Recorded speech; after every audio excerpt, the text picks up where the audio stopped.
시작 기도하겠습니다. 성부와 성자와 성령의 이름으로. 은총이 가득하신 마리아님 기뻐하소서. 주님께서 함께 계시니 여인 중에 복되시며 태중의 아들 예수님 또한 복되시나이다.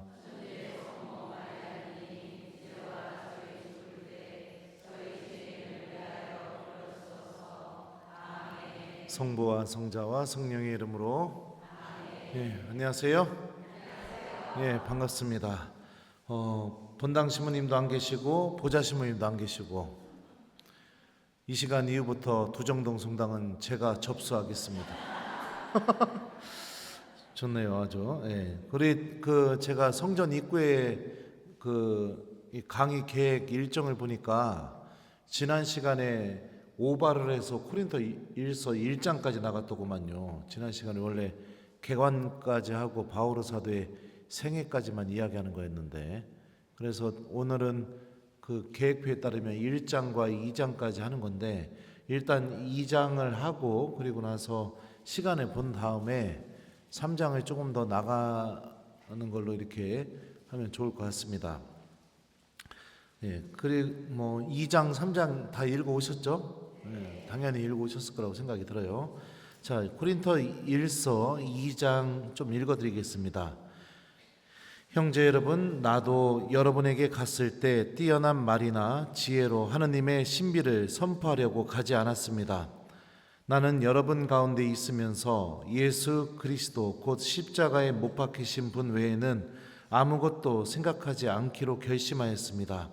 사실 여러분에게 갔을 때 나는 약했으며 두렵고 무척 떨렸습니다. 나의 말과 나의 복음 선포는 지혜롭고 설득력 있는 언변으로 이루어진 것이 아니라 성령의 힘으로 힘을 드러내는 것으로 이루어졌습니다. 여러분의 믿음이 인간의 지혜가 아니라 하느님 힘에 바탕을 두게 하려는 것이었습니다. 여기까지 좀 보도록 하겠습니다. 바오로는 코린토 신자들에게 갔을 때 뛰어난 말이나 지혜로 하느님의 신비를 선포하려고 가지 않았다, 이렇게 얘기합니다. 그러니까 주님의 신비를 전하는 것, 복음을 전하는 일은 자신의 언변, 뛰어난 말, 자신의 능력, 유능함, 이런 것들을 통해서 하느님의 신비를 전하고 복음을 전하는 일이 아니라는 겁니다. 완전히 성격이 다르다는 거예요. 바오로는 코린토인들에게 갔을 때 두렵고 떨렸고, 바오로 역시 여전히 약한 사람이었다는 것을 의미해요. 왜 그러느냐? 1절에서 보면 나도라는 표현이 있어요. 근데 이 나도라는 이 표현은 어떤 뜻이냐면 나 역시, 이런 뜻입니다. 그러니까 코린토 1서 1장 후반부에서 바오로 사도가 코린토 사람들에게 뭐라고 얘기했었죠? 여러분 가운데 유력한 이가 누가 있었습니까? 가문이 좋은 이가 누가 있었습니까?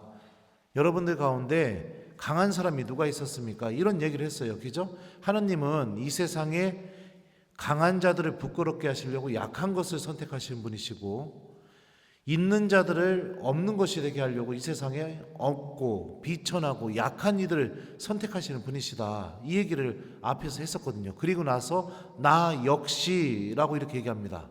그러니까 바오로 본인도 비천하고 약하고 무력하고 없고 능력이 없는 그런 사람이라는 것을 코린토 신자들에게 얘기하는 거예요. 실제로 바오로는 유다교에서는 굉장히 빛나는 사람이었지만 그리스도교로 돌아오고 난 뒤로, 예수님을 알고 난 뒤로부터는 그 유다교에서 빛나는 그 모습이 완전히 초라해지게 되죠. 박해자, 그죠? 변절자, 이게 바오로를 따라다녔던 꼬리표입니다. 그리고 또 어떤 얘기가 또 따라다녔을까요? 사도도 아닌 사람, 예수님과 공생활을 해보지도 않았던 사람, 이게 바오로를 따라다니던 꼬리표였습니다. 근데 중요한 것은 뭐냐면 하느님의 일은 내 능력이나 유능함이나 뛰어난 언변이나 이런 것들을 통해서 이루어지지 않는다는 것을 바오로는 얘기하는 겁니다. 우리가 보통 그런 분들이 있어요. 주님의 일에 부르심을 받게 될 때 제일 먼저 생각하고 신부님들한테 대답하는 경우가 뭐냐면, 신부님 저는 이런 일을 할 능력이 안 됩니다, 자격이 안 됩니다, 이렇게 얘기해요. 근데 이 코린토 1서 2장에 의하면, 바오로 사도의 논리에 의하면 자격이 안 되고 능력이 안 되는 사람 어떤 사람이에요? 이 일을 아주 훌륭히 해낼 사람입니다. 왜냐? 자격이 안 되고 능력이 안 되니까 무엇을 해야 됩니까? 하나님께 의지할 수밖에 없는 거거든요. 기도할 수밖에 없는 거거든요. 근데 하나님의 일은 이런 방법으로 드러나게 됩니다. 근데 능력이 있고 유능하고 인맥도 좋고 돈도 많고 이런 사람들이 일하는 방식이 뭘까요? 기도 거의 안 합니다. 거의 안 해요. 다 돈으로 하려고 하고 인맥으로 하려고 하고 그럽니다. 그러니까 어떤 일이 벌어져요? 마음 안에 예수님께 의지하고 주님 한 분만이 내 안에 존재하지 않기 때문에 결국에 어떻게 됩니까? 분열이 일어나고 그런 사람들이 봉사를 하게 되면 꼭 불협화음이 나오고 누군가가 상처를 받게 되고 냉담하는 일이 벌어지게 되는 겁니다. 예전에 우리 교구장 주교님께서 사제연수 때 신부님들에게 그런 얘기를 했었어요. 강복할 때, 서품식 때 강복할 때 성령께서 나를 통해서 이 부제에게 축복을 해주시고 서품의 은총을 주신다, 이런 마음으로 그냥 가만히 손만 올려놔라, 그렇게 얘기하신 적이 있었어요. 근데 왜 그러느냐, 이것도 나가면은 또 큰일 나겠네요. 이거 유튜브로 신부님들한테. 어떤 분들은 강복할 때 어떻게 하느냐, 먼저 머리 위에다가 십자가로 강복을 주고 그리고 나서 이렇게 하시는 분도 있고, 막 이마에 십자가를 긋고 막, 아니면 온갖 막 그 축복의 말을 해주면서 막 이렇게 강복을 해주는 경우도 있어요. 물론 그 교가 하느님의 축복을 충만히 받게 하려는 마음에서 하는 행동일 수도 있지만, 자칫 잘못하면 그 내면 안에는 뭐가, 어떤 생각이 숨어 있을까요? 내 힘으로 하려고 하는 마음, 내 힘으로 하려고 하는 마음. 그게 내면 안에 숨어 있는 무서운 생각일 수도 있는 겁니다. 하느님은 그냥 내가 손을 얹기만 하면 저를 통해서 이 부제에게, 아니면 이 교우에게 필요한 성령의 은총과 이 교우가 위로받을 수 있는 은총과 이 모든 것을 다 내려주세요. 나는 주님께 모든 것을 의지하면서 주님이 나를 통해 일하신다, 이걸 믿으면서 내가 손을 얹기만 하면 되는 겁니다. 이게 제일 중요하죠. 왜냐하면 그분은 나와 함께 계시는 분이시니까. 예전에 어떤 곳에 가가지고 미사를 하는데 제가 그 미사하는 모습을 보면서 깜짝 놀랐습니다. 그거 어떻게 하느냐, 미사 경본에 그대로 써 있어요. 성체 축성할 때 너희는 모두 이것을 받아 먹어라, 이는 너희를 위하여 내어줄 내 몸이다. 그 미사 경본을 보면 빨간 글씨로 써 있어요. 사제는 허리를 약간 숙인다. 그리고 제병을 들고 다음과 같이 또박또박 말한다. 그러면 거기 써 있는 대로 하면 돼요. 너희는 모두 이것을 받아 먹어라, 이는 너희를 위하여 내어줄 내 몸이다. 이 한 다음에 그 밑에 또 빨간 글씨로 써 있습니다. 축성된 빵을 교우들에게 들어서 보여준다. 그럼 들어서 보여주면 됩니다. 근데 어떻게 하느냐, 너희는 모두 이것을 받아 먹어라, 이는 너희를 위하여. 왜 이런 행동이 나올까요? 돋보이고 싶으니까. 돋보이고 싶으니까. 도구는 주인이 잘 쓰도록 그냥 가만히 있으면 됩니다. 그러면은 주님께서 알아서 잘 쓰시겠죠. 마음 안에 예수님이 없으니까 자꾸 다른 걸로 날 꾸미고 싶은 겁니다. 마음 안에 주님에 대한 의지와 믿음이 없으니까 자꾸 다른 걸 가져와가지고 그 힘으로 뭘 해보고 싶어 하는 거예요. 근데 교회 안에 이런 사람들이 넘쳐납니다. 넘쳐나요. 구역장, 반장, 레조단장, 봉사자들, 마음 안에 예수님이 없어요. 우리가 하느님 안에서 살아가는데 정말로 필요한 것이 무엇이냐? 내가 생각보다 꽤 약한 사람이고, 내가 생각보다 꽤 형편없는 사람이고, 내가 생각보다 꽤 무능한 사람이고, 내가 생각보다 꽤 무력한 사람이라는 것을 인식하는 것, 이걸 인식해야 됩니다. 그래야 사람은 그 뒤부터 어떻게 되느냐? 하느님 한 분에게만 의지하게 됩니다. 내 힘으로 안 되니까 기도하게 되고요. 내 능력 밖의 일이니까 주님께 도움 청하고요. 그렇게 되는 거예요. 2절 한번 볼까요? 나는 여러분 가운데 있으면서 예수 그리스도 곧 십자가에 못 박히신 분 외에는 아무것도 생각하지 않기로 결심하였습니다. 바오로가 코린토 신자들에게 갔을 때는 자신이 얼마나 뛰어난 언변을 갖고 있는지, 자기가 얼마나 훌륭한 사람인지 이런 것들을 품고 간 게 아니라 마음의 중심 안에는 뭐만 있었다고 얘기해요? 예수 그리스도의 십자가에 못 박히신 분, 예수 그리스도, 예수님 한 분만을 생각하면서 예수님 한 분에게만 집중하면서 코린토 신자들에게 갔다고 그렇게 바오로는 얘기하죠. 바오로는 십자가에 못 박히신 예수님만을 알려고 했습니다. 이거는 필리피서 3장을 보면 정확하게 알 수 있어요. 주님을 알기 위해서 내가 유다교에서 나를 화려하게 꾸며줬던 이 모든 것을 쓰레기로 여긴다고요. 내가 그리스도를 알고 그분 부활에 이르는 그 은총에 내가 얻고 싶어서, 예수님이 어떤 분이신지 알고 싶어서 다 버리겠다고 바오로는 버렸다고 그렇게 얘기하죠. 이 알을 소유하게 될 때 하느님의 신비가 무엇인지 비로소 드러나기 때문입니다. 예수님을 전하고 그분께서 보여주신 사랑을 실천하기 위해서 우리는 많은 봉사와 일을 합니다. 그런데 정작 그분을 알려고 하기보다 다른 것들에 집중하는 경우들이 너무나 많습니다. 그렇게 될 때 교회 공동체는 분열이 시작되게 됩니다. 예수님에게 관심 없이 예수님의 일을 하는 사람, 하나님께 기도하지 않으면서 하나님의 일을 하는 사람, 그러니 어떻게 돼요? 일이 끝나고 나니 결국에는 또 같이 일한 사람들과 뭔가 또 즐기고 뭔가 이런 게 필요한 거고, 물론 그게 잘못됐다는 건 아니에요. 근데 본질적으로 하느님과는 전혀 상관없는 마음을 갖고 이 일을 시작해서 마무리를 짓고 있으니 당연히 교회에서 분열이 일어나게 되죠. 그러니까 내가 인정받거나 드러나지 않거나 무슨 행사가 끝났을 때 내 이름이 미사 때 불려지지 않거나 이러면 어떤 마음이 들까요? 1번, 주님 감사합니다. 더 열심히 열정적으로 봉사하겠습니다. 2번, 이름도 불러주시다는데 앞으로 내가 이름 하나 봐라. 몇 번일 것 같아요? 네? 몇 번일 것 같아요? 제가 예전에 그랬던 적이 있었어요. 고생하신 분들 성함 불러주다가 한 분을 빼먹었어요.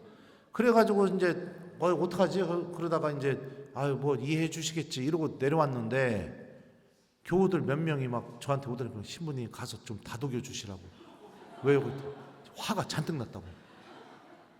가서 얘기해갖고 신부님이 미안해요. 내가 깜빡했어요. 신부님이 미안하다고 해도 화가 안 풀리는 거예요. 막 신부님 앞으로 다시는 이런 거 저한테 시키지 마세요.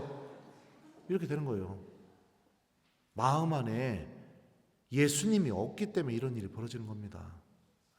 이런 일이 없기 때문에 나의 존재감이 드러나야 돼요. 인정받아야 돼요. 주님을 소유하지 않고 다른 것들로 그 자리에 채워 넣어서 그거를 교우들 앞에서 드러내고 싶은 겁니다. 근본적으로 예수님을 잃어버린 사람의 모습인 거죠. 그러니 어떻게 돼요? 성당은 어떤 곳이에요? 가방 자랑하는 곳, 옷 자랑하는 곳, 자동차 자랑하는 곳, 손주 자랑하는 곳, 자식 자랑하는 곳, 돈 자랑하는 곳, 이곳이 성당이에요. 천주교 신자가 가장 빛나는 모습은 예수님의 말씀이, 예수님의 빛이 그 사람에게서 드러나게 될 때가 가장 빛나는 모습인데, 아무도 기도하지 않을 때 혼자 성호경 걷고 주님께 도움 청하는 모습, 아무도 하지 않으려고 하는 일을 주님 당신께 봉헌합니다 하면서 그 일을 하려고 하는 모습,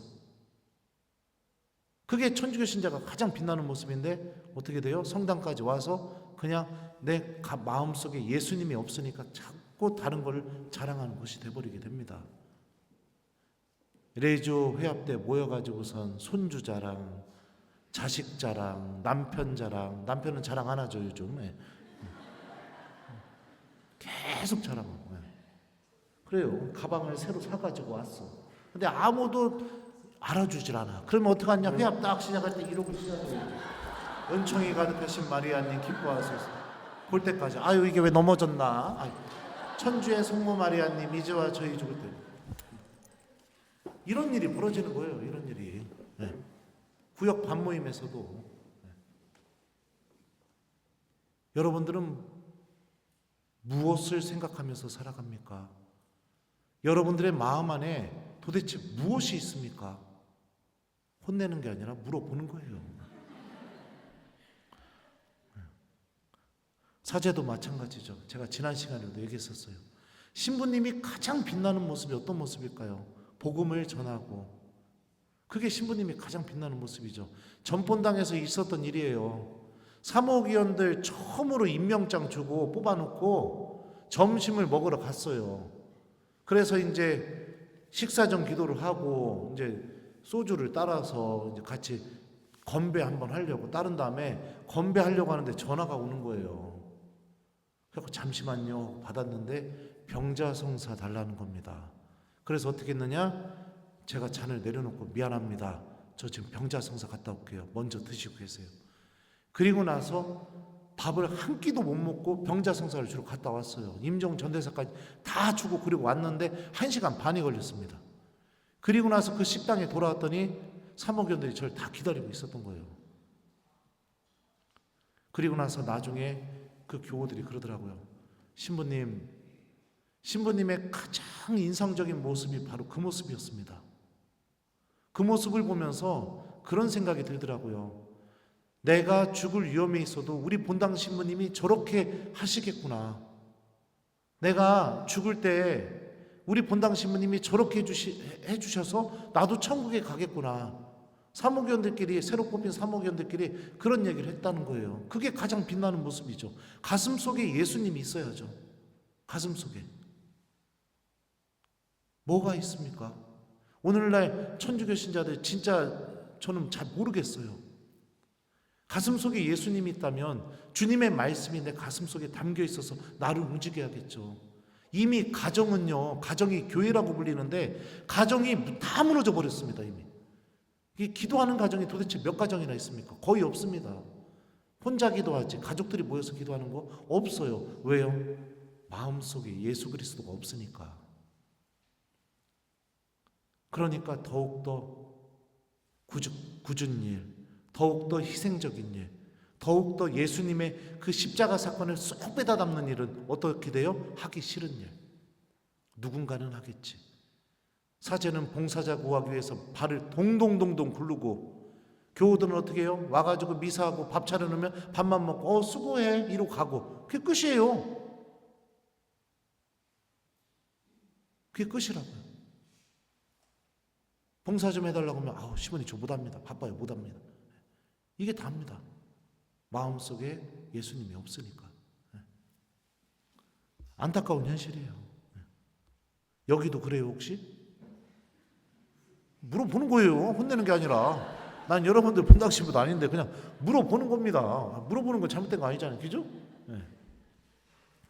자, 바울은 두렵고 또 여러분에게 갔을 때 나는 약했으며 두렵고 또 무척 떨렸습니다. 이렇게 얘기합니다. 여기서 약했으며 이 단어는 원래 사전적인 의미가 병을 의미합니다. 그러니까 나는 여러분들에게 갔을 때 병이 들었으며 이렇게 번역이 돼요. 그런데 성서학자들은 이미 코린토에 가기 전에 아테네에서 대실패를 겪었기 때문에 그런 바오로의 내적인 상태를 표현하고 있다 이렇게 얘기하고 있어요. 그래서 번역이 병들었다고 번역된 게 아니라 약했으며 이렇게 돼요. 근데 참 신기하죠. 두렵고 약하고 무척 떨려서 바오로가 코린토에 갔는데 코린토에서 선교를 대성공을 거둡니다. 이게 무엇을 의미할까요? 하느님은 우리가 약해졌을 때, 우리가 두렵고 떨릴 때, 내가 그런 상태가 됐을 때 그 사람 안에서 새로운 일을 시작하십니다. 대표적인 예가 엘리야예요. 바알 예언자들과 싸우고 난 뒤에 어떻게 해요? 호렙산으로 도망가잖아요. 거기서 지쳐가지고 누워있는데 지진도 일어나고 불도 나고, 그리고 나서 부드럽고 조용한 목소리로 주님께서 다가오시면서 어떡합니까? 엘리야에게 새로운 사명을 내리죠. 베드로도 그랬죠. 예수님께서 깊은 데로 저어 나가서 그물을 던지라고 합니다. 베드로를 처음 만났을 때, 그죠? 루카복음 4장인가 5장에 나오는 얘기예요. 그래서 스승님, 저희가 밤새도록 애를 썼지만 한 마리도 못 잡았습니다. 두렵고 약하고 아무 능력이 안 되는 상황이 본인이 느끼게 된 거죠. 근데 예수님 그 스승님께서 말씀하시니 제가 그물을 내리겠습니다. 이러고 주님의 말씀대로 그물을 내리니까 고기를 어마어마하게 잡게 됩니다. 그리고선 베드로는 이렇게 말합니다. 주님, 저에게서 떠나 주십시오. 저는 죄가 많은 사람입니다. 자신이 얼마나 형편없는 사람인지를 깨닫게 됐을 때 예수님은 뭐라고 얘기합니까? 나를 따라오너라. 내가 너를 사람 낚는 어부로 만들겠다. 하나님은 이런 분이십니다. 내가 소유한 모든 것을 갖고도 나는 아무것도 할 수 없는 존재라는 것을 깨달았을 때, 그래서 나는 하나님이 절대적으로 필요한 사람이라는 것을 깨닫게 되었을 때 그 사람 안에서 놀라운 일을 시작하십니다. 이게 바오로가 그래서 이렇게 얘기를 하는 거죠. 자, 4절도 한번 보겠습니다.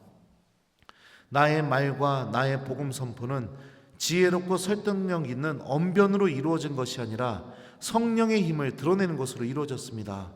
여러분의 믿음이 인간의 지혜가 아니라 하느님의 힘에 바탕을 두게 하려는 것이었습니다.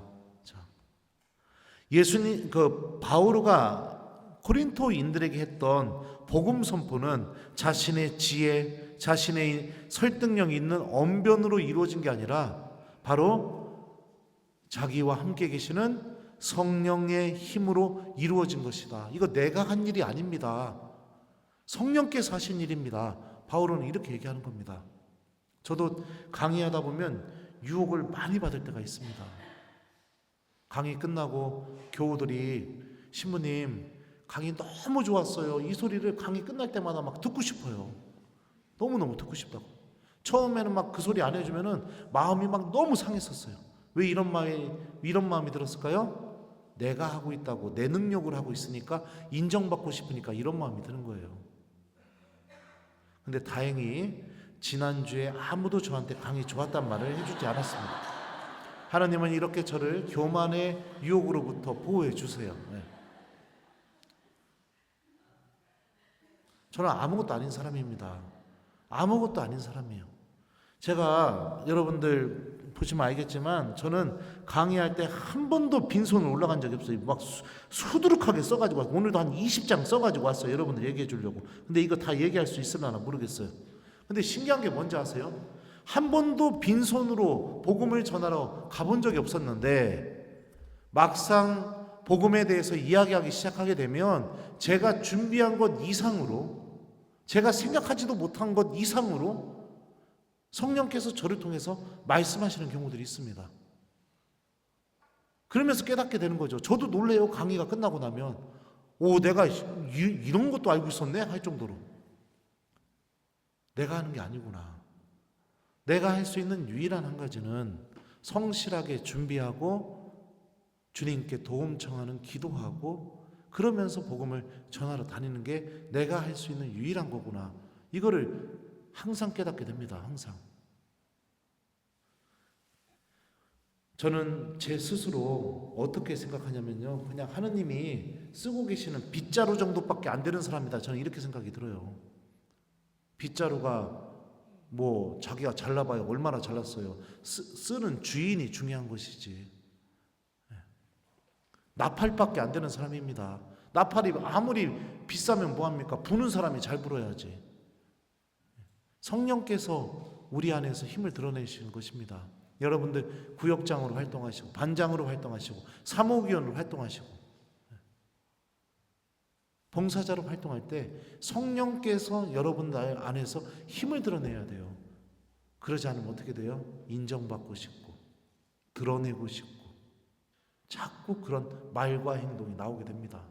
말과 행동이요. 제가 이 얘기 해줬나 몰라요. 예전에 있던 본당에서 어떤 형제님 사목위원으로 저기 뭡니까? 임명을 했더니 나중에 그 소문이 들렸는데 친한 형제들, 그러니까 친한 동생들 불러가지고 한번 잔치를 했대요. 사무국원 임명장 받은 기념으로. 그러면서 그 자리에서 그랬답니다. 짠하면서 오늘부터 형이라고 부르지 마. 그랬더니 동생들이 그럼 뭐라고 불러요? 그랬더니 분과장님이라고 불러.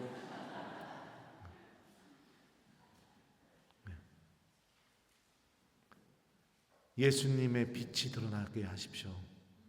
가정 안에서도 마찬가지예요. 교회 안에서 내가 특별한 부르심을 안 받았다 하더라도 가정 안에서 주님의 빛이 드러나야겠죠. 왜 아이들이 냉담하겠습니까? 여러분들, 성당은 아주 성실하게 아이들에게 교육을 합니다. 사제들이 며칠 동안 고민해서 이 강론대에 올라가서 애들을 위해서 강론을 준비하고, 선생님들도 일주일 내내 준비해가지고 아이들을 위해서 교리를 가르쳐요. 근데 왜 아이들이 커가면 커갈수록 냉담을 하게 될까요? 성당에서 배운 게 집에 오면 다 거짓말이 되니까. 성당에서 배운 게 집에 오면은 쓸데기 없는 것이 돼버리니까. 그러니까 당연히 가정 안에서 배우는 거죠. 하나님 버리는 방법을, 하나님 외면하는 법을 배우는 거죠. 그러니까 아이들이 냉담으로 걸어나가는 거죠. 그리고 나서 오늘 또 이런 얘기 들으면 집에 가서 뭐라고 얘기할 거예요? 냉담하는 애들한테 성당 가. 성당 가가 복음 선포인가요? 아니에요. 복음 선포는 뭐예요? 예수님이 어떤 분이신지를 이야기해 주는 게 복음 선포예요. 성령께서 어떤 힘을 드러내시는지를 이야기해 주는 게 복음 선포라고요. 근데 내가 주님을 체험한 적도 없고 내가 성령의 힘을 체험한 적도 없으니 내 입에서 내 자녀들에게 어떻게 복음 선포가 나옵니까? 안 나오죠. 할 수 있는 유일한 말은 성당 가. 이렇게 되는 거죠.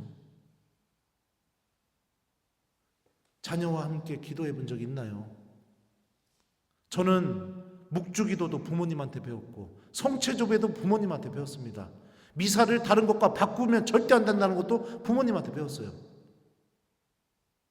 하나님이 저를 부르고 계시다는 것도 부모님한테 배웠어요. 근데 어떻게 해요?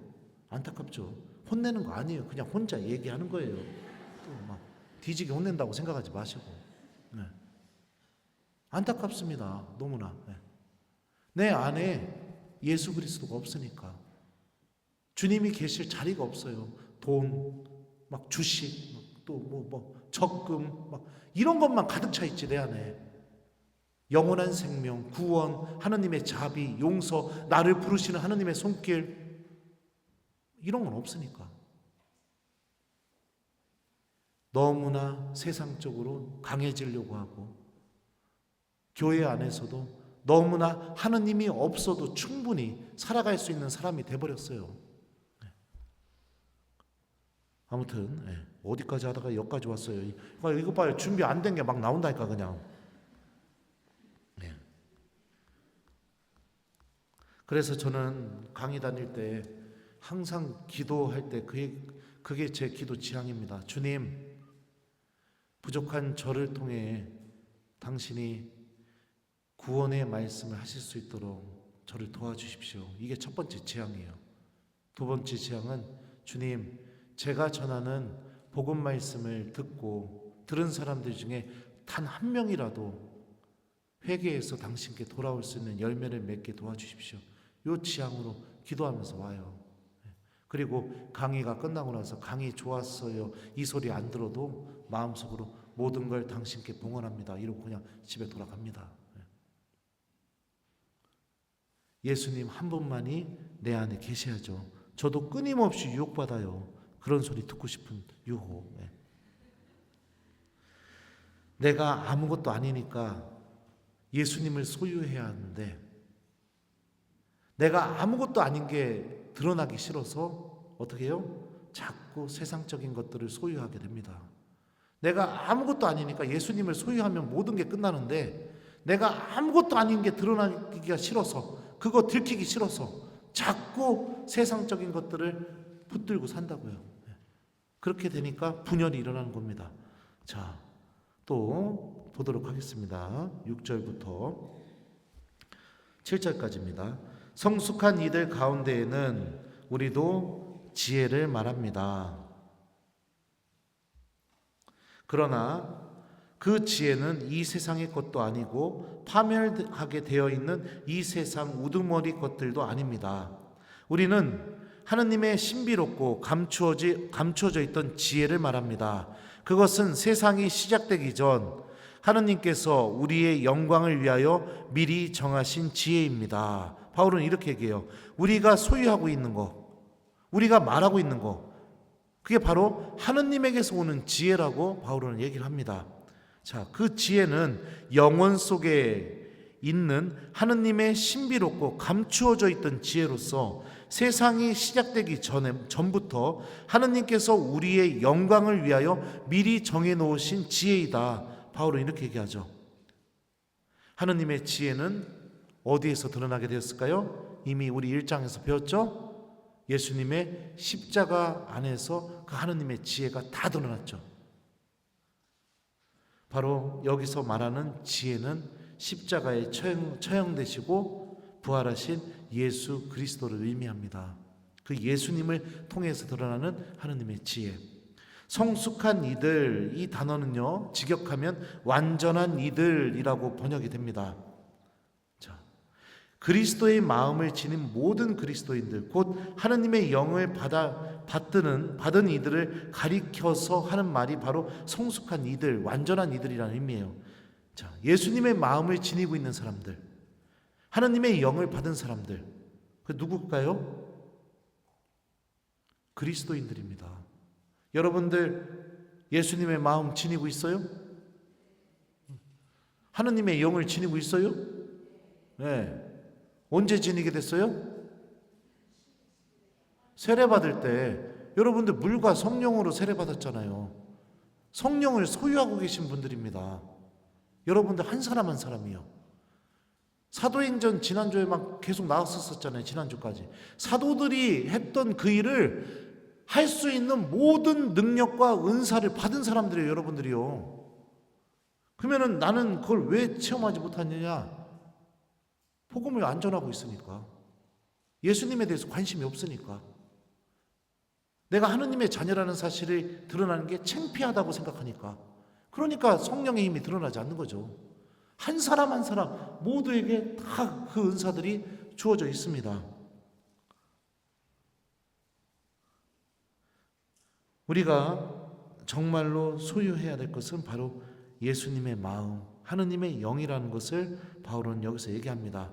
성숙한 이들은 하느님의 영과 하느님의 지혜로 그리스도 십자가의 메시지와 신비를 깨달은 그리스도인들, 곧 그리스도의 마음을 지닌 영적인 사람들을 가리키고 있는 것입니다.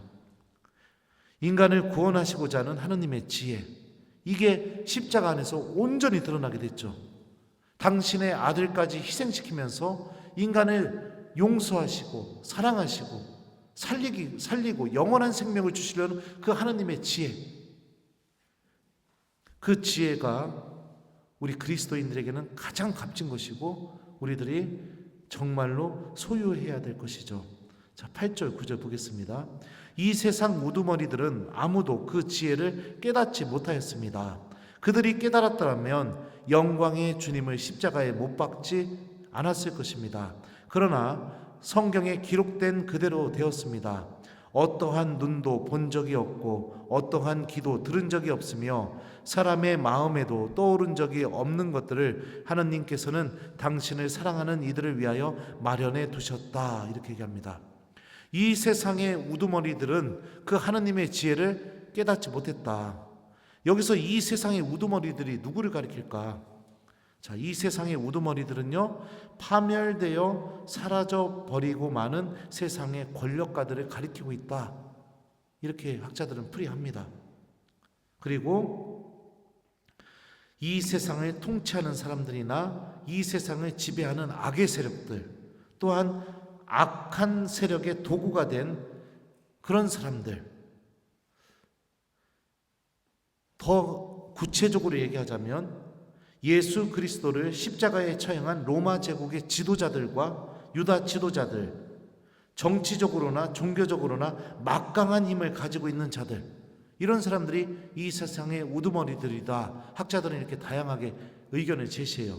중요한 것은 무엇이냐? 이 세상의 우두머리들은 하느님 구원의 방식으로 삶을 살아가는 사람들이 아니라 자기들이 소유한 것, 세상의 질서, 구원의 질서와는 전혀 상관없는 자기의 힘을 드러내는 질서, 이런 것들로만 살아가는 사람들입니다. 이 사람들은 어떤 사람들이냐? 하느님의 지혜를 깨닫지 못한다는 거예요. 끝까지 깨닫지 못해요. 끝까지요. 하느님의 자녀가 되었으면서도요, 이 세상의 방식으로만 살아가려고 한다면 하느님의 지혜를 절대로 깨닫지 못합니다. 묵주기도 한 단 안에 담겨있는 하느님의 은총의 가치가 얼마나 큰지, 내 손 위에 얹어지는 성체의 가치가 얼마나 큰지, 고해소 안에서 이루어지는 그 은총의 가치가 얼마나 큰지 하나도 깨닫지 못해요. 하나도요. 제가 오늘 미사 때 저는 우리 교우들하고 루도비코 성인이 쓴 그 성모님께 대한 참된 신심을 지금 1년 가까이 나눠가지고 미사 때마다 레조 혼화식으로 계속 읽어주고 있어요. 풀이해주면서. 근데 오늘 해설이 그거였어요. 묵주기도와 성모성이 갖고 있는 엄청난 은총에 대해서 그 풀이가 나왔었습니다. 성모성의 전반부는 가브리엘 천사가 성모님께 인사한 내용이 성모성의 전반부입니다. 그 인사를 통해서 어떤 일이 벌어졌죠? 성모님 안에서요, 예수님께서 육화하시게 되었죠. 다시 말하면 예수님이 성모님 안에 사시게 되는 놀라운 신비가 일어나게 됐죠. 성모성을 바친다는 것은 무엇이냐? 그 가브리엘 천사의 인사 한 말을 되새기면서 성모님에게서 일어난 그 일이 나한테도 일어나는 은총이 주어진다는 것을 의미하는 겁니다. 이게 성모성이 갖고 있는 어마어마한 힘이죠. 근데 세상의 방식으로만 살아가려고 하는 사람들, 이 세상의 우두머리가 되려고 하고 이 세상의 지배자가 되려고 하는 사람들은요, 이런 하느님의 지혜가 하나도 들어오지가 않아요. 묵주도 집어던진 지 오래고요, 기도는 안 하면서 성지를 갈 때마다 묵주는 또 겁나게 삽니다. 난 그것도 이해가 안 돼요. 기도는 엄청 안 하면서 묵주는 또 열심히 사요. 아주 그냥. 바쁜 일 생기면 주일 미사는 언제든지 뒤로 미룰 수 있는 것이고, 고해성사는 하기 싫어서 마지못해 들어오는 게 고해성사고, 그렇습니다. 내 손바닥에 얹어지는 그 성체 안에 담겨있는 하나님의 구원의 은총의 가치를 깨닫는다면, 그러니 깨닫지 못하니까 어떻게 해요? 영광의 주님을 십자가에 못 박아 버리게 되죠. 예수님이 필요 없어지는 세상을 원해요. 세상의 질서대로 살아가는 사람들은 예수님이 사라져버린 세상을 원해요. 예수님이 나의 삶에 관여되지 않는 세상을 원해요. 그러니 어떻게 돼요? 더 경쟁해야 되죠. 더 짓눌러야 되죠. 더 내가 자랑할 거리가 많아져야 되죠. 더 나를 빛나게 해주는 게 필요하죠. 더 많은 스펙이 필요하죠. 계속 그렇게 됩니다. 영혼은 병들어가고 하나님 구원의 은총은 잃어버리고 끝도 없는 외로움과 공허함 속에 갇혀서 살고 그렇게 되죠. 코린토 교우들, 왜 바오르가 지금 이런 얘기를 계속하느냐? 코린토 교우들이 왜 분열을 지금 겪고 있는지를 얘기하는 거예요. 지금 여러분들이 아폴로 편이다, 바오로 편이다 하고 있는 이유가 뭔지 아냐? 여러분들 마음 안에 예수 그리스도가 사라졌다. 여러분들 생각 안에 하나님의 지혜가 사라져버렸다. 지금 이 얘기를 하고 싶어서 지금 얘기를 계속 이렇게 풀어내고 있는 겁니다. 하나님의 지혜는 영광의 주님인 예수 그리스도의 십자가 죽음에서 결정적으로 드러납니다. 이는 하나님의 지혜를 알고 깨닫는 자만이 십자가에 못 박혀 죽으신 영광의 주님을 알아뵙고 그 영광스러운 실존에 참여할 수 있음을 의미합니다. 곧 영광의 주님은 하나님의 지혜가 드러난 십자가의 신비를 깨닫고 받아들이는 이들을 당신의 영광에 이르도록 이끌어 주실 것입니다. 성경에 기록된 것이라고 구약 성경의 말씀을 자유롭게 변형하면서 바오로는 인용을 해요. 9절에서 이거를 뭐라고 수사학에서 뭐라고 하냐면 패셔림이라고 합니다. 패셔림. 이게 뭐냐? 구약에 예언되었던 말씀이 지금 이 순간 성취되었다고 이렇게 보면서 이 바오르가 주장하는 이 논거에 대한 설득력을 부여하기 위한 수사학적인 기법이에요. 근데 뭐 이런 것들까지 여러분들이 이렇게 아실 필요는 없습니다. 그냥 그러면 신부님 왜 얘기하는 거예요? 그냥 잘난 체 하는 거예요. 미안합니다. 그냥 배운 티 내서. 예수 그리스도의 십자가 죽음을 하느님의 구원 계획과 의지와도 연관시키고 싶어 합니다. 바오르는. 그래서 하느님의 지혜를 깨닫지 못한 이 세상의 우두머리들의 지혜는 그리스도 십자가의 신비에 드러난 하느님의 지혜를 어리석은 것으로 치부해버리고 오히려 악의 세계를 악이 인도하고 있는 인간의 지혜, 악이 이끌고 있는 세상의 지혜, 모든 것이 효용성, 이득, 가치, 필요성, 이런 질서만 이 사람 안에 가득 차버리게 되는 거죠. 자, 그러면 또 10절, 11절 보죠.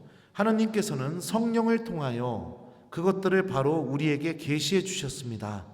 성령께서는 모든 것을, 그리고 하나님의 깊은 비밀까지도 통찰하십니다. 그 사람 속에 있는 영이 아니고서야 어떤 사람이 그 사람의 생각을 알 수 있겠습니까? 마찬가지로 하나님의 영이 아니고서는 아무도 하나님의 생각을 깨닫지 못합니다. 자, 바오로는 여기서 또 어떤 얘기를 하고 싶어 하냐면 우리가 정말 또 무엇을 소유해야 되는가? 바로 성령을 소유해야 한다는 것을 여기서 역설하고 있는 거죠. 왜냐? 성령께서 우리 안에 이 모든 것을 계시해 주시는 분이시고, 하나님은 성령께서는 하나님의 깊은 비밀까지 통찰하고 계신 분이시고, 그렇기 때문에 하나님의 숨은 생각까지도 우리에게 알려주실 수 있는 분이시기 때문에 신앙인이 정말로 소유해야 될 것은 성령 하나님이다. 이거를 바오로는 여기서 얘기하고 싶어 하는 겁니다. 우리는 모두 성령을 소유하고 있는 사람들이죠.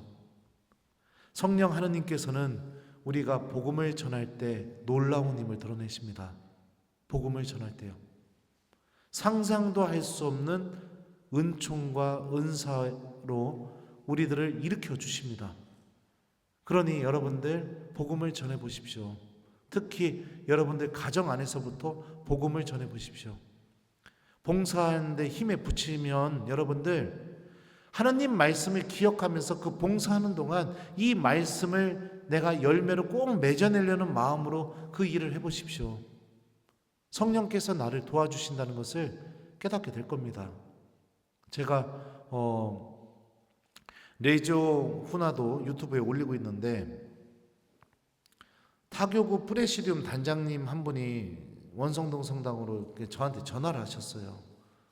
그래서 얘기를 듣고 있는데 그 프레시디움은 레지오 훈화를 제가 유튜브에 올려주는 그거를 이렇게 틀어주면서 그걸 훈화로 대체하고 있대요. 근데 제가 그 중에 이제 활동보고에 대해서 교본에 나온 거를 이렇게 설명을 해줬던 적이 있었습니다.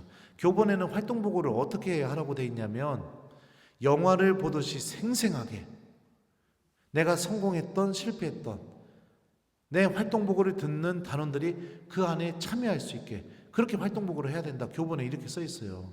그래서 제가 훈화 때 그런 얘기를 했어요. 레지오 단원들은 묵주기도 몇 단, 뭐 평일미사 몇 회, 이게 무슨 기업 실적 보고하는 거지 이게 무슨 활동보고냐. 성모님의 믿음을 열매로 맺은 것을 활동보고 해봐라. 그럼 모든 단원들이 이렇게 하려면 레조가 너무 길어지니 일주일에 한 명씩만, 한 단원씩만 돌아가면서라도 해봐라. 나머지는 기존대로 활동보고 한다 하더라도. 그래가지고 그 훈화를 듣고 그리고 나서 그걸 도입을 했대요.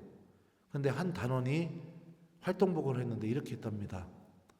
성모님의 믿음을 열매로 맺는 활동을 보고를 어떻게 해야 되지? 자기 차례가 됐으니까 고민을 했을 거 아니에요. 그러다가 아파트에 담배꽁초가 많이 버려지는 곳이 보이길래 거기 가서 꽁초를 이렇게 주워서 주술 때마다 이렇게 기도했대요.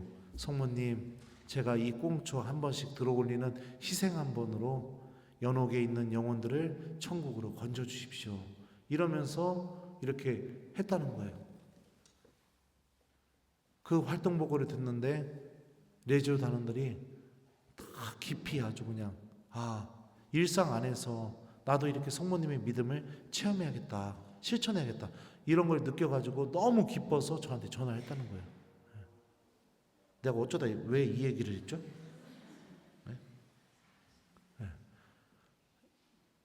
그렇죠. 하나님의 말씀을 기억하면서 내가 실천을 하게 되면 전혀 예상하지 못하는 놀라운 일들이 벌어지죠. 어떻게 담배꽁초 안에서 연옥 영혼들을 천국으로 올려달라고 그렇게 기도할 수가 있겠습니까?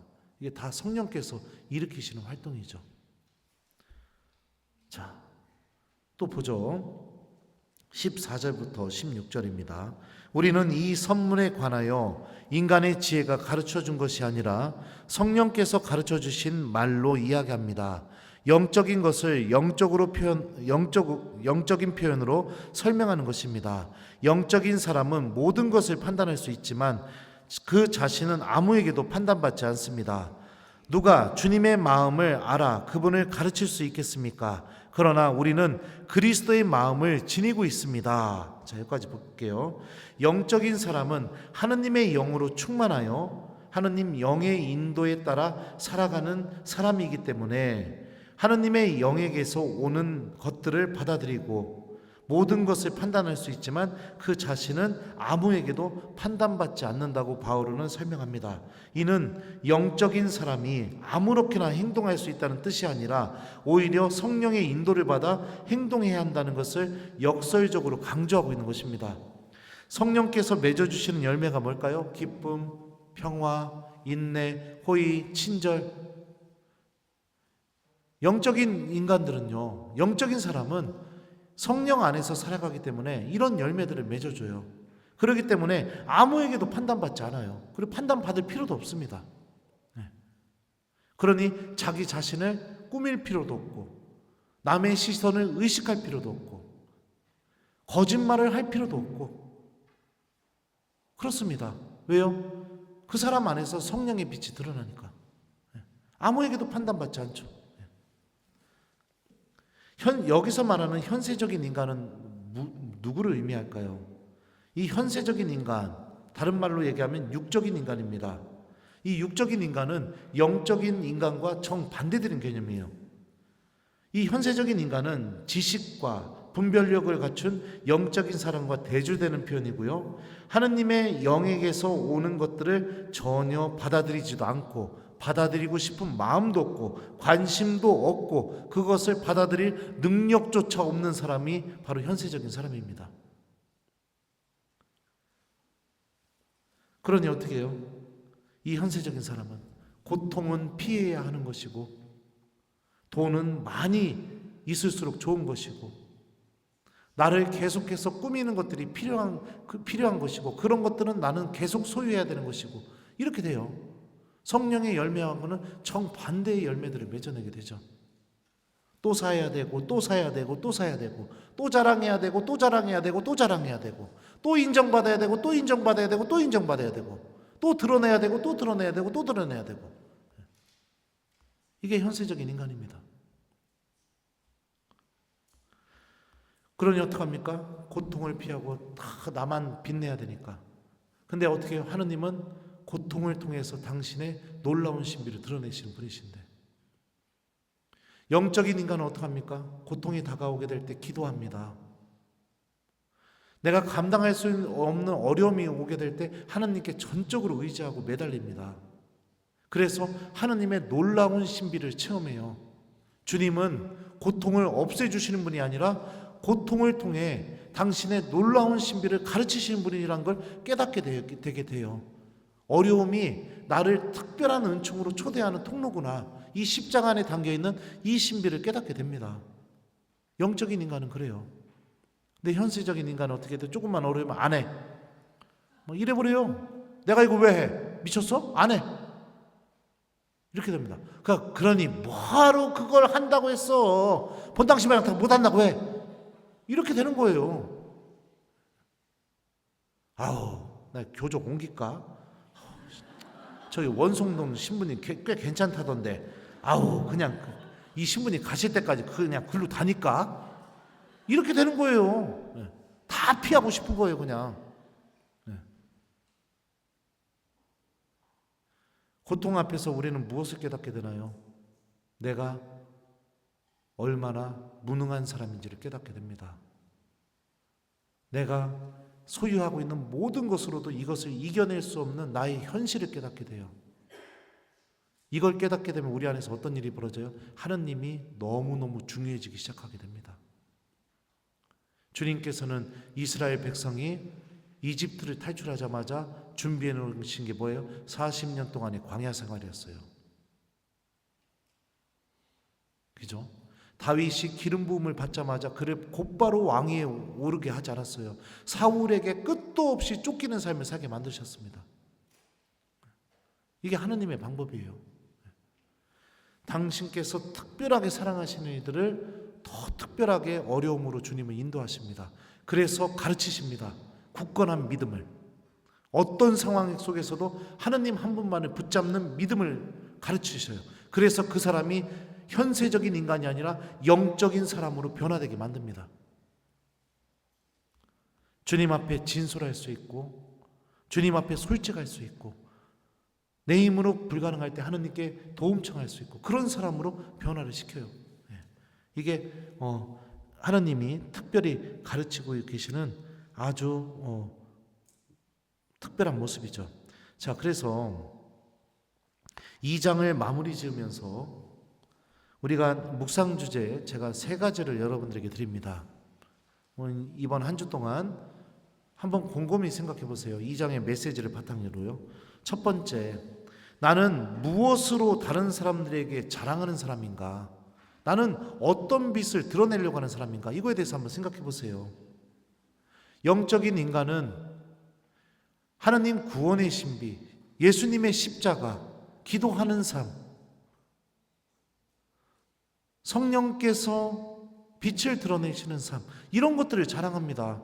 영적인 인간에게 자랑할 게 뭐가 있어요? 성호경 긋고 기도하는 거, 성전으로 향하는 발걸음, 아무도 하지 않는 거 주님께 봉헌하면서 하는 봉사, 복음에 대해서 이야기하는 그런 복음적인 삶, 하느님 말씀 때문에 내가 하기 싫은 것도 하게 되는 그런 주님의 말씀 열매 맺는 삶, 이게 영적인 인간이 빛을 드러내는 거죠. 근데 나는 그러면 무엇으로 도대체 빛을 드러내고 있고 무엇을 자랑거리로 삼는가?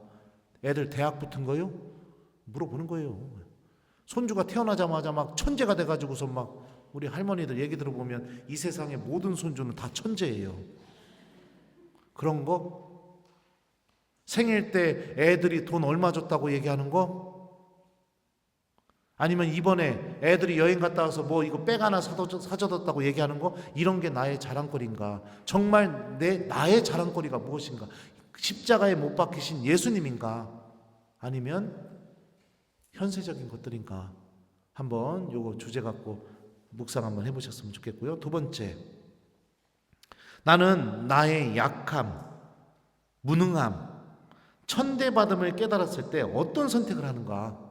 어떤 선택을 하는 사람인가? 바오로는 자신이 약하고 두렵고 떨렸고 아무것도 아닌 사람이었다고 얘기합니다. 그래서 뭐라고 얘기해요? 마음속에 예수님, 십자가에 못 박히신 예수님 한 분 외에는 나는 아무것도 생각하지 않기로 했다고 얘기합니다. 그럼 나는 나의 약함, 무능함, 천대받음, 이런 것을 마주하게 됐을 때 나는 무엇을 생각하는 사람인가? 오히려 나의 약함, 무능함, 이런 것들을 마주하게 됐을 때 그거를 숨기려고 하고 드러내지 않고 싶어서 다른 것들로 덕지 또 들고 와가지고 들키지 않으려고 그렇게 행동하는 사람은 아닌가? 한번 그것도 한번 묵상해 보시면 좋을 것 같습니다. 세 번째, 나는 우리 본당, 구역, 반에서 세상적인 것들을 자랑하면서 분열을 일으키는 씨앗인가? 아니면 나는 복음의 빛을 드러내면서 내 말과 행동으로 우리 본당, 우리 구역, 우리 반, 이 공동체가 일치를 이루게 만들어주는 씨앗인가? 이것도 한번 이렇게 곰곰이 묵상해 보시면 좋을 것 같습니다. 자, 그래서 2장이 끝났고요. 예. 벌써 1시간이 지났는데 이것도 쉬는 시간 주기가 애매해요. 그냥 한 20분 좀 더 하고서 이제 딱 그냥 끝내는 걸로 하죠. 알았죠? 네, 그래요. 그 혹시 지루한가요? 네, 그래요. 고마워요. 네.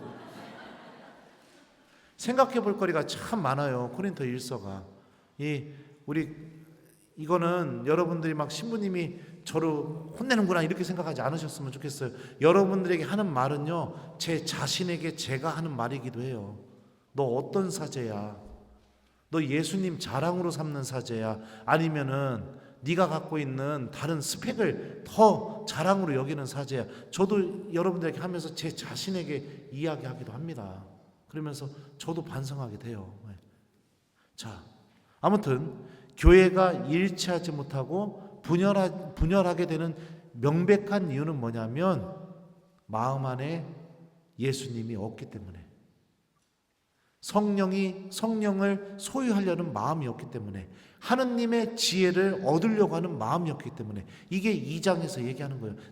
여러분들의 마음 안에 도대체 뭐가 들어있습니까?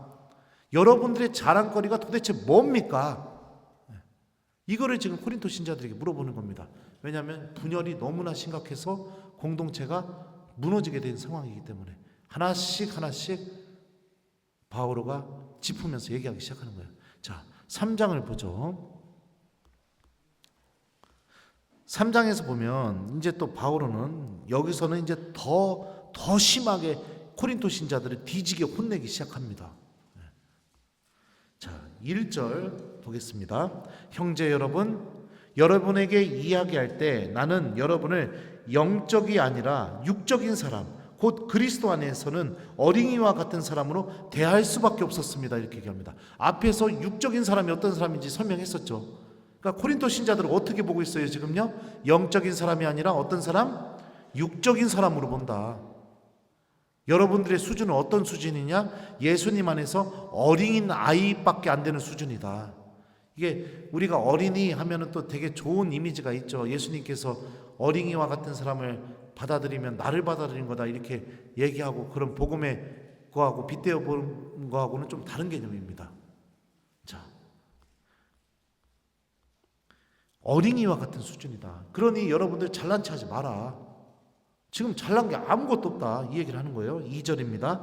나는 여러분에게 젖만 먹였을 뿐 단단한 음식은 먹이지도 않았습니다. 여러분이 그것을 받아들일 수 없었기 때문입니다. 사실은 지금도 받아들이지 못합니다. 지금까지 바오로에게 배웠던 이 모든 것은 그저 젖만 먹인 거다. 다 배우지도 않았다 지금. 그리고 여러분들의 삶은 아주 유아기적인 것밖에 안 된다. 그러니 잘난 체 하지 마라 이렇게 얘기하는 거예요. 그리고 이 단단한 음식은 여러분들이 받아들일 수도 없고 받아들이지도 못한다. 여기서 이 받아들일 수 없었기 때문입니다. 여기를 표현하는 단어와 받아들이지 못합니다. 이 단어가 그리스 말로 같은 단어가 썼어요. 두나마이. 이게 뭐냐면 뭐 힘을 드러내다 뭐 이런 표현이에요. 그러니까 무능하다는 것을 얘기하는 거예요 지금. 자, 3절입니다. 여러분은 아직도 육적인 사람입니다.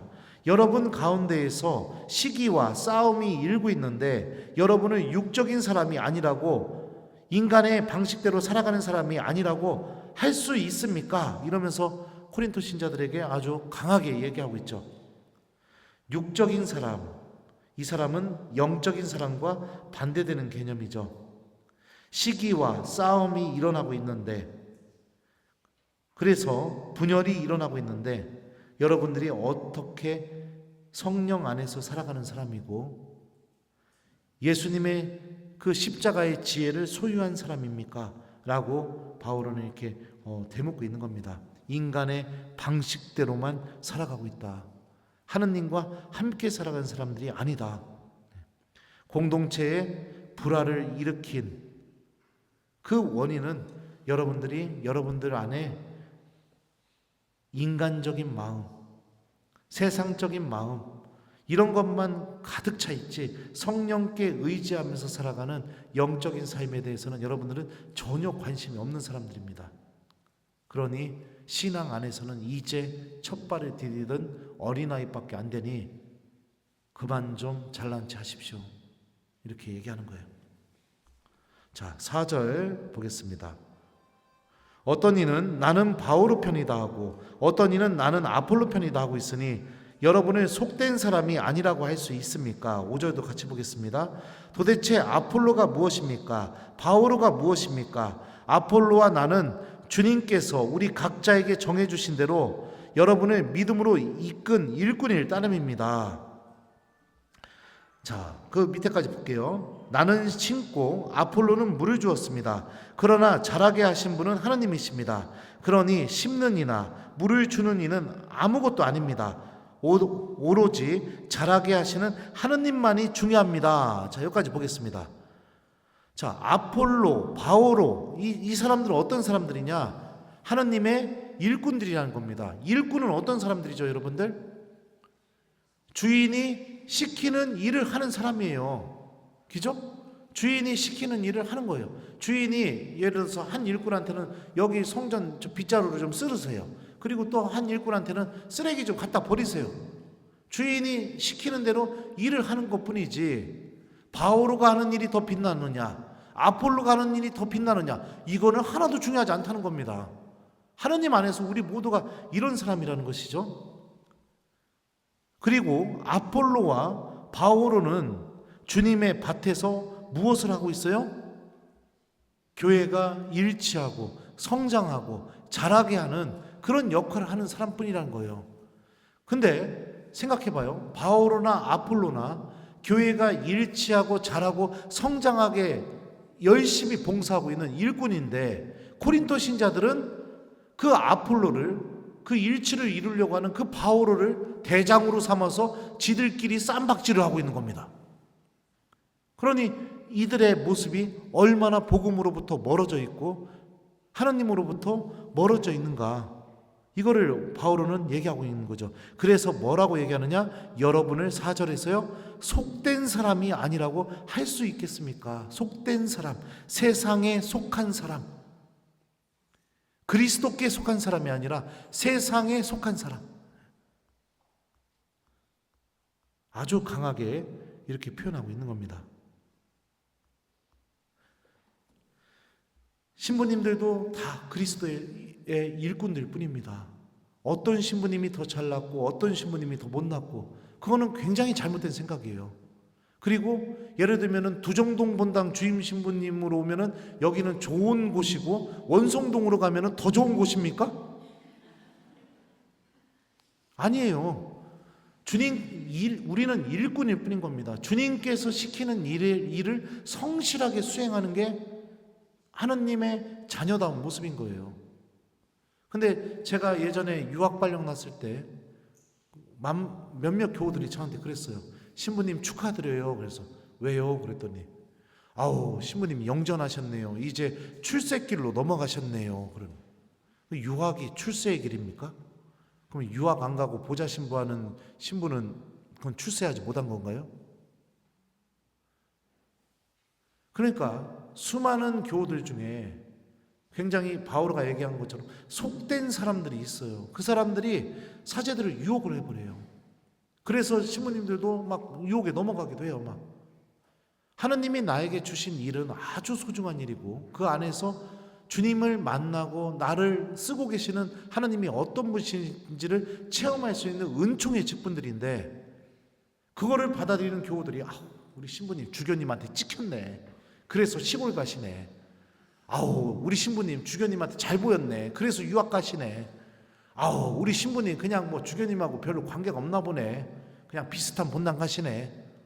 이렇게 떠들어대니까 유혹을 겪게 되는 거죠. 어느 순간부터 좋은 본당, 나쁜 본당, 가고 싶은 본당, 가기 싫은 본당. 본당 안에서도 마찬가지예요. 하고 싶은 봉사, 하기 싫은 봉사. 좋은 봉사, 나쁜 봉사. 예전에 제가 신학생 때 성탄미사 다 끝나고 나서 전 집에 들어와 있는데 어머니가 시간이 좀 늦은 시간에 들어오셨는데 화가 잔뜩 나서 들어오신 거예요. 씩씩거리면서. 그래갖고 제가 엄마 오늘 예수님 태어나신 날인데 왜 이렇게 화가 나셨슈? 이렇게 물어봤더니 우리 엄마가 했던 말 그대로 얘기해 줄게요. 성가대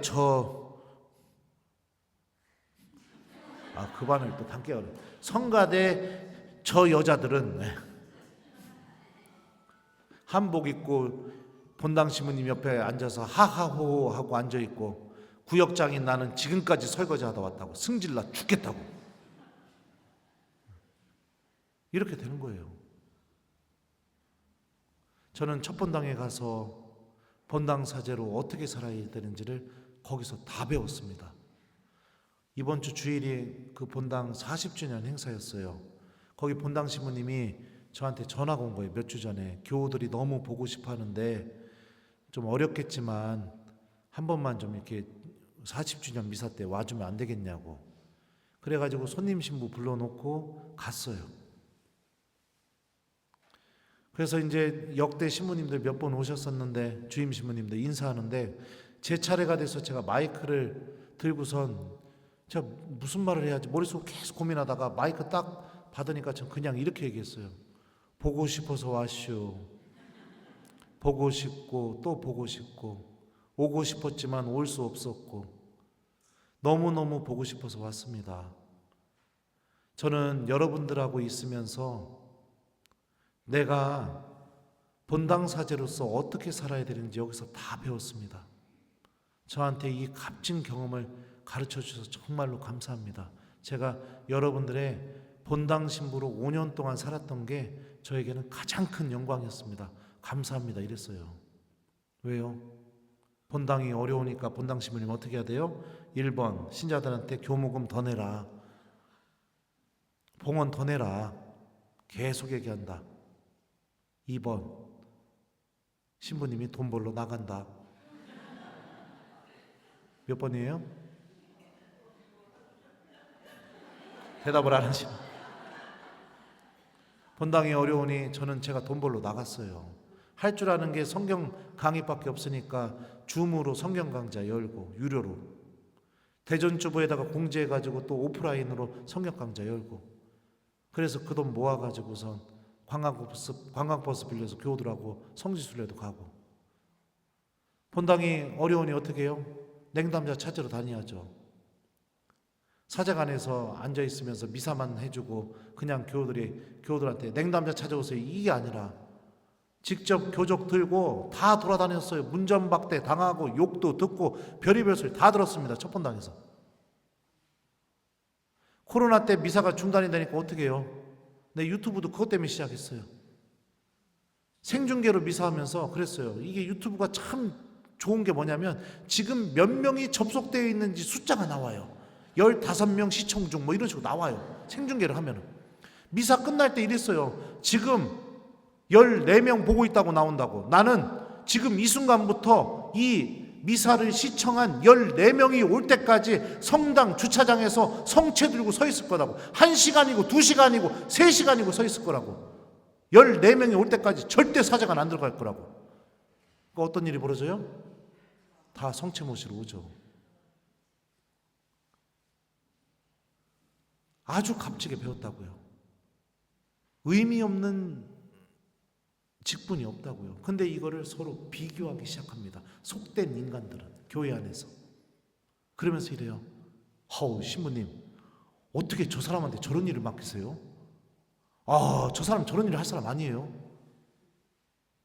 다 복음적인 논리가 아니라 세상적인 기준으로 다 평가하고 재고 따지고 막 이럽니다. 속된 인간.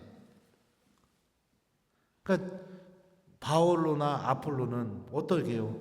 바울로는 심었고 복음의 씨앗을 심는 역할을 했고, 아폴로는 거기에 물을 줘서 교우들이 더 성장할 수 있게 해주는 하느님의 일꾼일 뿐이다. 서로 다른 직분을 받은 일꾼일 뿐이다. 우리 모두는 주님의 밭에서 교회가 일치하고 자라나게 하는 주님의 일꾼일 뿐이다. 중요한 분은 누구예요? 하느님 한 분만이 중요합니다. 하느님만이 중요합니다. 바울가 이렇게 얘기하잖아요. 그러니까 이 모든 것을 통해서 우리를 일치시키고 우리를 구원으로 인도하고 계시는 하느님을 볼 수 있어야 되는데 이게 보이지가 않는 겁니다. 속된 인간은. 그러니 일치를 이루는 바오로와 아폴로를 대장을 삼아서 나는 바울 편이야. 나는 아폴로 편이야. 이러면서 자기들끼리 싸우고 있는 거죠. 자, 9절 보겠습니다. 우리는 하느님의 협력자이고 여러분은 하느님의 밭이며 하느님의 건물입니다. 자, 바오로는 자신과 사도들은 하느님의 협력자라고 이야기합니다. 하느님을 도와드리는 사람일 뿐이라는 거죠. 제일 중요한 건 하느님 한 분만이 중요한 거죠. 여러분은 하느님의 밭이다. 하느님의 밭이기 때문에 주님께서 어떠한 협력자를 보내시던 그 협력자를 통해서 예수님을 볼 수 있어야 된다. 하느님을 볼 수 있어야 된다. 근데 그 협력자 중에 이 협력자가 더 잘하네. 이 협력자가 못하네. 그러면 안 된다. 이거는 속된 사람이고 속된 기준으로 내가 교회 안에서 살아가고 있는 것이다. 이게 분열의 원인이다. 이렇게 얘기하는 겁니다. 예전에 제가 보좌 신부 때 저희 동창 신부 모임을 했었는데 그때 제 서품 동창이 저까지 포함해서 13명이에요. 그때 새 신부 때니까 그의 서품 받은 13명의 새 신부가 전부 다 저희 본당에 와서 교우들하고 같이 미사를 하고 안수 다 해주고 그랬어요. 그때 강론했던 신부님이 강론을 무진장 재밌게 얘기한 거예요. 그리고 나서 이제 동창 신부 모임이 끝났는데 그 다음날 왔더니 교우들이 저한테 그러는 거예요. 아우 신부님, 그 신부님 언제 또 와요? 그래요. 왜요? 했더니 너무 재밌으셨어요. 그래가지고 몰라요. 또 언젠가 오겠죠. 그랬죠. 그랬더니 또 그 주 주일 됐더니 교우들이 저 볼 때마다 그런 거. 아우 그 신부님 언제 또 와요? 그 다음 주 됐는데도 저 볼 때마다 아우 그 신부님 언제 또 와요? 계속 얘기하는 거예요. 한 달 내내. 그러다가 어느 날 주임 신부님이 저한테 신부님 이번 주 교정미사 신부님이 강론 좀 하실 수 있습니까? 했고 제가 문득 그 생각이 나서 예 신부님 감사합니다. 열심히 준비하겠습니다. 그리고 와서 이제 강론 때 교우들한테 질문했죠. 여러분들 있지 않요? 남편이 퇴근하고 들어오면서 아우 옆집 마누라 이쁘네 이러면 기분이 어때요? 그래갖고 그냥 한 번은 뭐 그러려냐고 넘어갔는데 아우 다음 날도 퇴근하고 들어오더니 아우 옆집 마누라 보면 볼수록 이쁘네.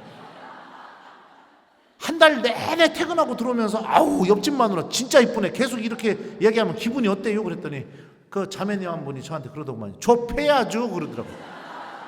하고 나도 강론 때 그랬죠. 내 마음도 그려. 하느님을 볼 수 있어야 됩니다. 사제의 개인적인 모습을 보거나 그게 아니라 그 사제를 통해서 말씀하시는 주님을, 그 사제를 통해서 일하시는 주님을, 그 사제를 통해서 사랑을 나누어 주시는 그 하느님을 볼 수가 있어야 된다고요. 이게 여러분들 속된 기준으로 살아가지 않는 거예요. 영적인 기준으로 살아가는 거예요. 하느님 한 분만이 중요한 겁니다. 저는 우리 교구에서 지금 청년들도 성경 가르치고 있어요. 근데 이제 올해부터는 제가 이제 청년 성서를 한 지가 너무 오래돼가지고 지도 신부님한테 얘기를 했어요. 제가 창세기, 탈출기, 마테오복음, 요한복음 작년까지 이렇게 4개를 가르쳤었거든요. 근데 이제 나도 이제 너무 힘들다. 그래서 이제 원래는 그냥 이제 나 그만하자. 그리고 유학 끝나고 들은 후배 신부들도 있으니까 걔네들 시켜라. 그랬는데 그 형 안 돼요. 형이 그러면은 마테오랑 요한만이라도 좀 해달라고 해가지고 그래서 지금 마테오, 요한만 지금 이제 하고 있어요. 연수를 시작하게 되면 저는 이 전략이 있습니다. 제일 중요한 강의가 어떤 강의냐? 창세기 강의예요. 왜냐하면 성경에 대해서 아무것도 모르는 청년들이 들어왔는데 창세기 강의가 너무너무 재밌어야 그 재미 때문에 와 성경이 이렇게 재밌는 거구나. 그것 때문에 탈출기도 공부하고 마테오복음도 공부하고 요한도 공부할 거라고 그렇게 생각해서 창세기 강의는 무진장 재밌게 합니다. 제 나름대로는. 그러면은 청년들이 처음에는 관심도 없다가 막 마지막 강의가 되면 눈에서 막 뿔이 떨어져요. 막 저를 바라보는 눈빛이. 마지막 강의 때 강의 딱 마치면서 이렇게 얘기해요. 김재덕 베드로 신부님이라는 이름을 잊어버리세요. 내 얼굴도 잊어버리시고 내가 여러분들 하느님 말씀 잘 이해시키려고 내가 그동안 살아오면서 해줬던 얘기도 다 잊어버려라. 재밌던 얘기, 감동스러웠던 얘기 다 잊어버려라. 그리고 성경 모른다는 핑계로 우리 본당 찾아올 생각도 하지도 마라. 성서 모르면 여러분들 보좌 신부님한테 물어보고, 보좌 신부님 모른다면 주임 신부님한테 물어보고, 주임 신부님이 모른다면 우리 주교님 두 분 다 성서 전공하셨으니까 반드시 임기 내에 적어도 2년 3년 안에 주교님은 반드시 본당에 방문하시니까 그때까지 궁금한 거 다 적어놨다가 주교님 방문하시면 그거 들고 와서 주교님한테 여쭤봐라. 대신에 한 가지만 부탁합니다. 제가 전한 하느님 말씀만 기억해 주십시오. 그리고서 뒤도 안 보고 그냥 나가버립니다. 왜 그러느냐? 그러지 않으면 제가 하느님을 잃어버릴 것 같아서, 사람들이 좋아해 주는 그 인기에 눈이 멀어서 하느님을 잃어버릴 것 같아서요. 하느님만이 중요한 겁니다. 내가 봉사했을 때도 마찬가지예요. 이런 나를 통해서 일하신 하느님만이 중요한 겁니다. 내가 생각할 때는 불가능하다고 여겨졌었는데 해보고 나니까 다 된 거예요. 그러면은 그게 내가 잘난 게 아니라 이런 나를 통해서 불가능한 일을 해내신 하나님 한 분만이 중요한 겁니다. 이게 여러분들 영적인 인간의 모습인 거예요. 자, 그러면은 이제 아이고 벌써 이제 뭐 시간이 9시 16분인데 4분만 더 얘기하고 이제 끝내도록 하겠습니다. 쉬는 시간을 안 가졌으니까, 그죠? 네. 자, 그러면은 이 교회를 이제 잠깐만요. 이거 더 나가면은 여기가 교회에 대한 내용인데, 아이고. 그러면은 뭐요? 그만하라고요? 그래요? 그만할까요 그러면? 네? 그래요. 하여튼 예. 그러면은 여러분들 다음 시간에는 이 3장 10절부터 이 교회가 하느님의 건물이다. 이 부분부터 이렇게 하도록 할게요. 이 고린토 1서 읽다 보면 또 재밌는 게 뭐냐면 교회를 아주 다양하게 빗대어서 얘기해요. 첫 번째는 밭에 비유했었죠. 이제는 건물에 대해서 이제 교회를 빗대어서 이렇게 설명하게 됩니다. 그러면서 교회 안에서의 일치가 얼마나 중요한지를 바울은 이렇게 얘기하기 시작하게 됩니다. 그래요. 여기까지 9절까지 보면서 또 묵상거리 하나를 또 주도록 할게요. 여러분들 정말로 내 안에 나를 움직이는 질서가 어떤 질서인가, 이것도 좀 한번 이번 한 주 동안 곰곰이 생각해 보세요. 속된 기준이 나를 움직이는 질서인가, 세상적인 기준, 아니면 복음의 질서가 나를 움직이는 기준인가, 나를 움직이게 만드는 힘이 무엇인가, 이것도 한번 곰곰이 생각해 보시면 이 주님 말씀과 함께 바오로가 전한 이 고린토 1서의 말씀과 함께 여러분들 좋은 묵상거리가 될 수 있을 거라고 생각합니다. 저는 이 고린토 1서 할 때마다 항상 제 자신에 대해서 반성하게 됩니다. 하느님 한 분만이 중요하다는 이 바오로 사도의 말씀뿐만 아니라 내 안에 잡혀있는 질서가 어쩔 때는 복음의 질서가 되기도 하지만 어쩔 때는 세상의 질서가 잡힐 때도 있어요. 그럴 때는 어떤 마음이 드냐면 그래요. 저보다 강론 더 잘한다는 신부님 이야기 들으면 너무너무 속이 상해요. 교우들이 제 앞에서 딴 신부님 칭찬하면 너무너무 속이 상해요. 막 세상적인 질서가 잡혀 있으니까 그런 거죠. 근데 복음의 질서가 잡혀 있으면 그런 마음에 그리 많이 요동칠 정도로 흔들리지는 않습니다. 하느님 한 분만이 중요하니까요. 저처럼 형편없는 사람을 통해 당신의 말씀을 하시는 주님이 정말로 대단하신 분이시다, 이것만 깨달으니까요. 제 이야기는 여러분들에게 별로 해드린 적이 없는데 저는 생각보다 꽤 멍청한 사람이고 형편이 없는 사람이에요. 그래서 저는 그걸 너무나 잘 알기 때문에 항상 제 자신을 소개할 때 부족한 사람이라고 소개합니다. 저 대전신학교 입학할 때 D에서 2등으로 입학했어요. 그걸 어떻게 알았느냐? 입학식 전날 총장 신부님이 꼴등한 애랑 저 불러가지고 뒤지게 혼냈거든요. 그래서 알았어요. 니네 둘은 신학교 성적 따지면 못 들어올 애들이었는데 성소가 있는 것 같아서 합격시켜줬으니까 내일 입학미사 하면은 내일부터 정식으로 신학생이니까 감사하는 마음으로 살으라고. 사고 치지 말라고. 그래서 알았어요.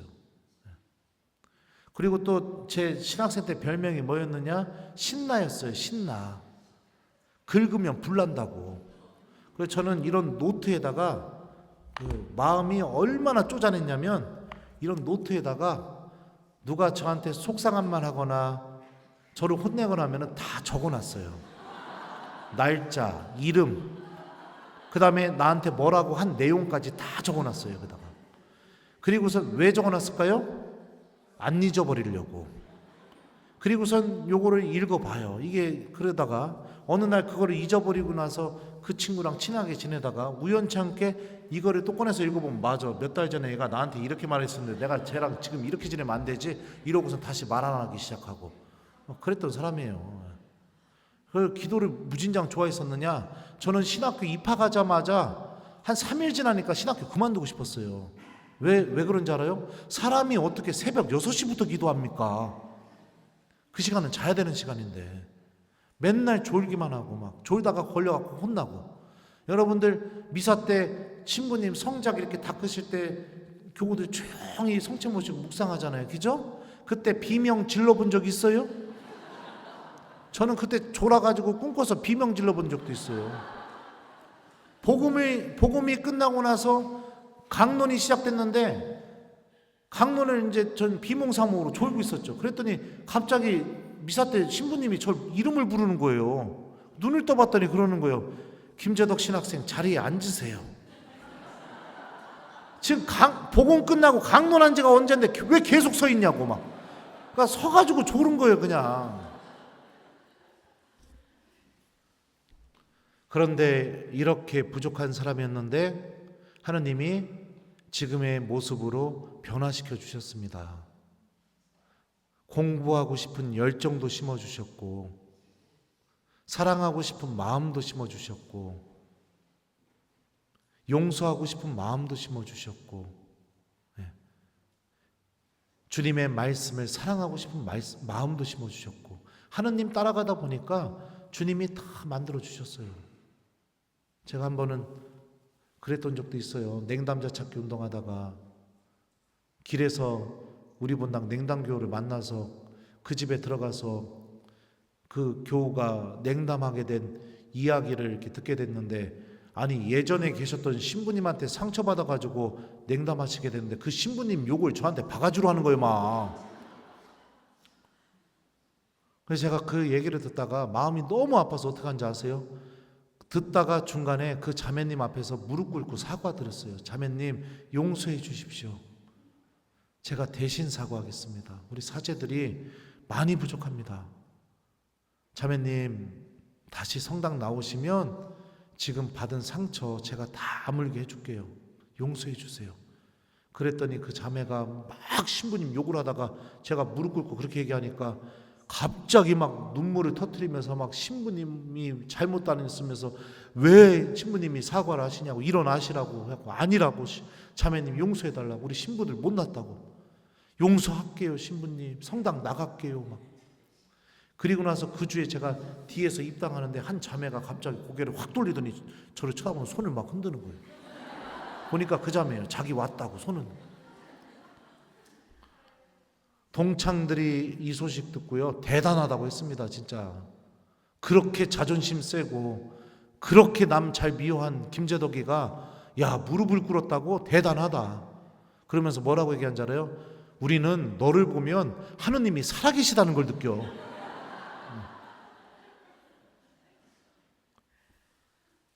하느님 한 분만이 중요할 뿐이에요. 우리 그렇게 잘난 사람들 아닙니다. 조금 더 가졌다고 해서 조금 더 덜 가졌다고 해서 조금 더 능력이 있다고 해서 조금 더 능력이 없다고 해서 조금 더 배웠다고 해서 조금 덜 배웠다고 해서 주눅들 필요도 잘날 필요도 없어요. 여전히 내가 무엇을 소유했건 나에게는 여전히 하나님의 자비가 필요하고 나는 여전히 하나님의 용서가 필요하고 나는 여전히 하나님의 은총이 필요하고 나는 여전히 하나님이 없으면 절대로 영원한 생명을 차지할 수 없고 그게 나의 현실이니까 하나님 한 분만이 중요한 거죠. 교회 안으로 자꾸 세상적인 기준, 속된 기준을 들고 들어와서 교회를 분열시킬 필요가 없다는 겁니다. 내가 하느님 한 분만을 소유하려고 하면 아무리 못났어도 주님의 빛나는 빛이 드러나게 됩니다. 빛이 드러나게 돼요. 형편없어도 빛이 드러나게 돼 있다고요. 이게 우리들의 자랑이고 이게 우리들이 주님 안에서 누리는 영광인 겁니다. 바울은 이 얘기를 순차적으로 계속해서 얘기해 나가기 시작합니다. 3장, 4장. 그리고 나서 이제 그 다음에 하는 얘기가 이 코린토인들의 윤리적인 삶에 대해서 또 짚어나가기 시작해요. 그리고 나서 하는 얘기가 이제 전례에서 벌어졌던 사랑하지 못하는 것에 대해서 짚어나가기 시작하고 그 다음에 성령의 은사에 대해서 짚어나가기 시작합니다. 하나씩 하나씩. 그들 마음 안에 있는 속된 기준을 빼내고 복음의 질서를 심어주기 위해서. 코린토일서 아주 재밌습니다. 가면 갈수록 재밌어져요. 그러니 여러분들 제가 묵상거리로 준 거 잘 이렇게 묵상하시고 다음 주 3장 4장까지 하겠습니다. 그래서 4장까지 꼭 읽고 오셨으면 좋겠습니다. 어떻게 들을만 했습니까? 그래요. 감사합니다. 그러면은 마침 기도할게요. 성부와 성자와 성령의 이름으로 주님께서 여러분과 함께 전능하신 천주 성부와 성자와 성령께서는 여기 있는 저희 모두에게 강복하소서. 주님을 찬미합시다. 성부와 성자와 성령의 이름으로 부족한 강의 들어주셔서 감사합니다.